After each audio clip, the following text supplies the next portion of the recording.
जम्मू कश्मीर के हालात के मद्देनजर सियासी लीडरों की नजरबंदी का सिलसिला जारी है। ज़राए के मुताबिक शाह फैसल को भी नजरबंद किया गया है। मुल्क से बाहर जाते वक्त शाह फैसल को हिरासत में लिया गया। आपको बताएं कि शाह फैसल जम्मू कश्मीर के साबिक IAS हैं। शाह फैसल पीपल्स मूवमेंट के बानी भी हैं। और चलिए मजीद अपडेट के लिए सीधे रुख करेंगे दिल्ली का, जहां मौजूद है हमारे साथी शंकर आनंद। शंकर, आपसे अपडेट चाहेंगे, बड़ी खबर इस वक्त। देखिए, शाह फैसल विदेश जाना चाहते थे, लिहाजा वो दिल्ली आए थे और दिल्ली एयरपोर्ट पहुंचते साथ फिर यहाँ से वो विदेश जाने की तैयारी थी। लेकिन इस मामले में जो जानकारी मिली थी, गवर्नमेंट को बकायदा मिली थी कि ये कुछ विशेष मोटिव से यहाँ से विदेश जाने की कोशिश में लगे हुए थे। लिहाजा इस मामले की जानकारी मिलने के बाद शाह फैसल को बोला गया, या तो आप यहाँ से वापस कश्मीर चले जाए, नहीं तो आपको यहाँ पे डिटेन कर किया जा सकता है, आपको हाउस अरेस्ट किया जा सकता है। इस मामले की जानकारी देने के बाद शाह फैसल ने फैसला किया कि नहीं, वो आप डिटेन करना चाहें या जो भी करना, आप मुझे रोकना क्यों चाहते हैं। तो इन तमाम मामलों से काफी देर तक बातचीत होने के बाद फिर उनको पुलिस प्रशासन के द्वारा बाकायदा इस मामले की जानकारी दी गई कि आप वापस कश्मीर जा सकते हैं, इसमें आपको पूरी आजादी है, आप यहाँ से वापस कश्मीर जाए।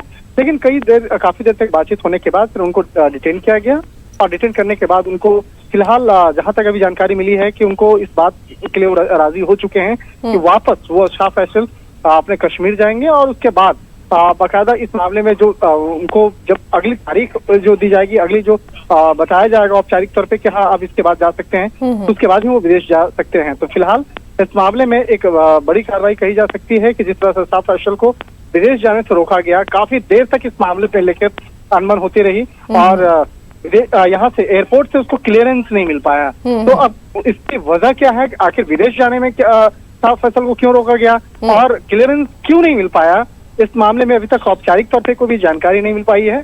और निश्चित तौर पे इस मामले में देखना लाजमी होगा कि आखिर ऐसी क्या वजह थी जिसके चलते विदेश जाने से शाह फैसल को रोका गया।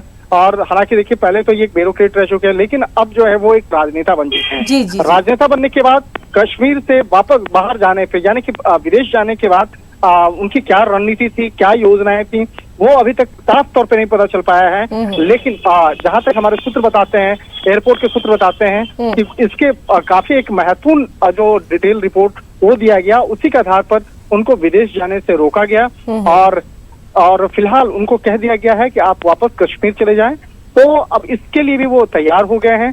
अब यहाँ देखना लाजमी होगा कि इस मामले में एयरपोर्ट प्रशासन के द्वारा इस मामले में क्या औपचारिक तौर पे जानकारी दी जाएगी या एयरपोर्ट अथॉरिटी के द्वारा इस मामले में क्या जानकारी दी जाएगी। बहरहाल पूरे मामले पर लगातार हमारी भी नजर बनी रहेगी। शंकर आनंद, बहुत बहुत शुक्रिया आपका इस तमाम तर जानकारी के लिए। तो नाज़रीन, लगातार अहम खबरों से हम आपको रूबरू करवा रहे हैं। एक और अहम खबर, जम्मू कश्मीर के सरकारी तर्जुमान रोहित कंसल ने कहा है कि सूरत हाल के मुताबिक ही बंदिशों में मजीद नरमी बरती जा रही है। उन्होंने कहा कि दोपहर तक मजीद इलाकों में बंदिशें कम कर दी गई हैं। रोहित कंसल ने कहा कि यौम आज़ादी की तकरीबात के लिए तमाम तर तैयारियां कर ली गई हैं। उन्होंने ये भी कहा कि यौम आज़ादी की तकरीबात डिवीजनल, डिस्ट्रिक्ट और सब डिस्ट्रिक्ट सतह पर ही मुनक़्क़िद की जाएंगी। ADGP जम्मू कश्मीर मुनीर खान ने 15 अगस्त के बाद कई मुकामात से दफ़ा 144 हटाने का इशारा दे दिया है। मुनीर खान ने कहा है कि हालात काबू में हैं, ताहम उन्होंने ये एतराफ़ किया कि कुछ अफराद को पेलेट से चोटें आई हैं। उन्होंने कहा कि जख्मियों को इलाज के बाद घरों को रवाना कर दिया गया है। ADGP ने कहा कि आम शहरियों की हिफाजत को ही तरजीह दी जा रही है। मुनीर खान ने कहा कि कई अफराद को मुख्तलिफ मामलात में गिरफ्तार किया गया है। जो अफराद संगीन जराइम में मुलविस पाए जाएंगे उन्हें PSA के तहत सजा भी दी जाएगी। As far as Kashmir division is concerned, the restrictions at certain places are in place and the restrictions are imposed after assessing the overall situation of that particular area. It's not that the restrictions are imposed in a generalized manner. No. Presently our main focus is 15th of August and all the preparations are in place and all the arrangements are in place to ensure peaceful celebrations throughout the state.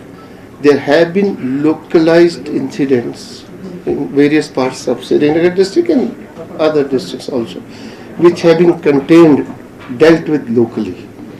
There have been no major injuries to anybody. There have been a few pellet injuries who were treated and उसके बाद वापस भेज दिए गए।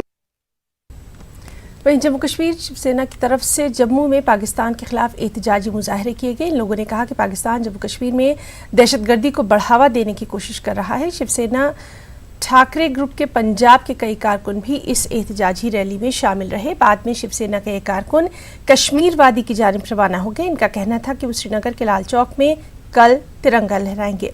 इन लोगों का कहना है कि इस साल की यौम आज़ादी की तकरीब बेहद अहम है क्योंकि जम्मू कश्मीर को दफ़ा 370 से निजात मिल गई है। जम्मू कश्मीर की धरती पर जो हमारे पंजाब से और अलग अलग राज्यों से यहाँ पर आए हैं उनका स्वागत करता हूँ। पंजाब से पंजाब शिवसेना बाला साहब ठाकरे के प्रधान योगराज जी हमारे साथ हैं।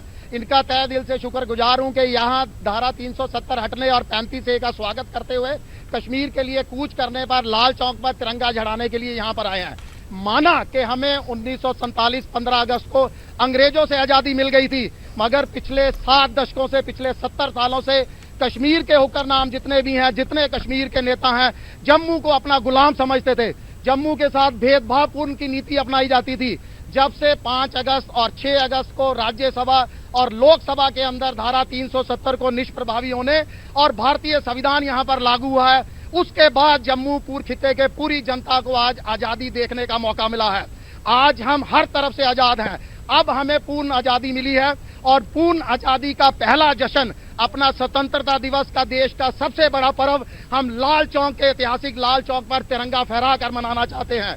आज हम तमाम यहाँ से शिव सैनिक, पंजाब इकाई और जम्मू कश्मीर के इकाई एक साथ यहाँ से श्रीनगर के लाल चौक पर कूच कर रहे हैं और हमें पूरी उम्मीद है कि प्रशासन हमें सहयोग करेगा। किसी तरह की लाल चौक पर तिरंगा फहराने के लिए वो अड़चने पैदा नहीं की जाएंगी जो कश्मीरी नेता हमारे लिए करते थे। सबसे पहले पूरे हिंदुस्तान से शिवसेना हमेशा ये आवाज बुलंद करती रही है।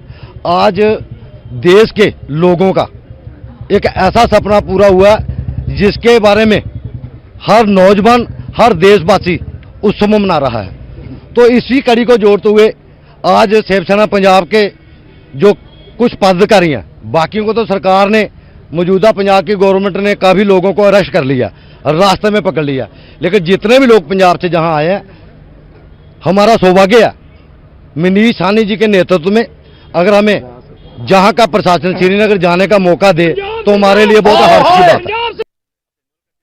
Wing command